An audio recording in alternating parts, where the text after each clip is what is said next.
नमस्कार दोस्तों, आप भी न्यूज़ फॉलो कर रहे होंगे और राहुल गांधी जी जो ट्विटर के माध्यम से प्रश्न पूछने का प्रयास कर रहे हैं उसके बारे में आपको भी जानकारी होगी ही। मैंने सोचा आज उसके बारे में आपसे थोड़ी चर्चा करूं, आपका मन जानूं। राहुल गांधी जी हमारे लोकतंत्र के एक बहुत महत्वपूर्ण पद पे हैं, नेता प्रतिपक्ष हैं, लेकिन उनकी हरकतें कई बार ऐसी हो जाती हैं जिनको समझना बहुत कठिन हो जाता है। राहुल गांधी जी को पूरा अधिकार है देश के प्रधानमंत्री जी से सवाल पूछने का, ठीक उसी तरह जैसे आपको और मुझे है। हम सब देश के नागरिक हैं और प्रधानमंत्री जी हम सब के प्रधानमंत्री हैं। लेकिन वो सवाल कब और कैसे पूछा जाए ये भी बहुत जरूरी बन जाता है। राहुल जी को पता है कि अभी हमारे सांसद विदेश में देश का पक्ष रखने गए हुए हैं। राहुल गांधी जी को यह भी पता है कि पार्लियामेंट की एक्सटर्नल अफेयर्स की स्टैंडिंग कमेटी के सामने ऑपरेशन सिंदूर के बारे में सभी तथ्य सरकार ने रख दिए हैं और राहुल गांधी जी की कांग्रेस पार्टी उस कमेटी की अध्यक्ष है, तो राहुल गांधी जी को सारी जानकारी भी है। राहुल गांधी जी को यह भी पता है कि पाकिस्तान झूठे तरीके से इस कार्रवाई में अपने विजय को साबित करने के लिए तत्पर है, पर फिर भी राहुल गांधी जी पता नहीं किस कारण ट्विटर के माध्यम से सवाल देश की सेना के पराक्रम पे और सरकार की कार्रवाई पे उठा रहे हैं।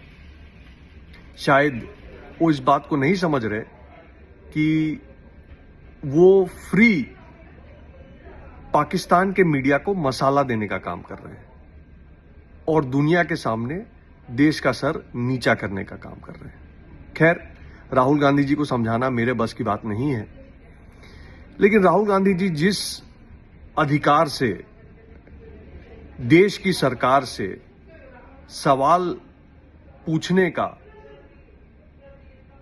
अपना अधिकार प्रयोग करते हैं और अपेक्षा रखते हैं कि सरकार जवाब दे, उस सेम अधिकार से मैं माननीय राहुल गांधी जी से कुछ सवाल पूछना चाहता हूं उस समय के बारे में जब राहुल गांधी जी और उनकी कांग्रेस यूपीए सरकार सत्ता में थी। दो सवाल है।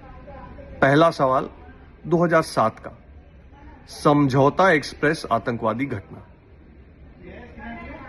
2017 में जब यह मुद्दा कोर्ट में आया तो इस पर्टिकुलर केस समझौता एक्सप्रेस टेररिस्ट अटैक के इन्वेस्टिगेटिंग ऑफिसर स्टेटमेंट है कोर्ट में सत्यापित कि समझौता एक्सप्रेस घटना में एक पाकिस्तानी नेशनल को पहले पुलिस ने दबोचा, जिसने स्वीकार किया कि इस घटना को उसने अंजाम दिया, पर बाद में सरकारी दबाव पर उस पाकिस्तानी को छोड़ा गया और स्वामी असीमानंद जी को उस मैटर में लपेटा गया और पार्लियामेंट में एक नए शब्द का प्रयोग हुआ, भगवा आतंकवाद।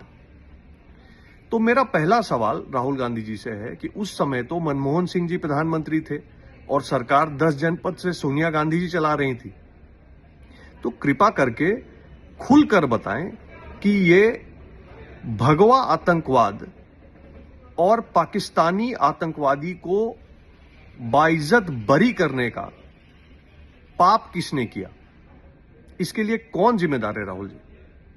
और मैं लांछन नहीं लगा रहा, आप 2017 के कोर्ट के प्रोसीडिंग्स उसको निकालकर पढ़ लीजिए और फिर शांति से जवाब दीजिए।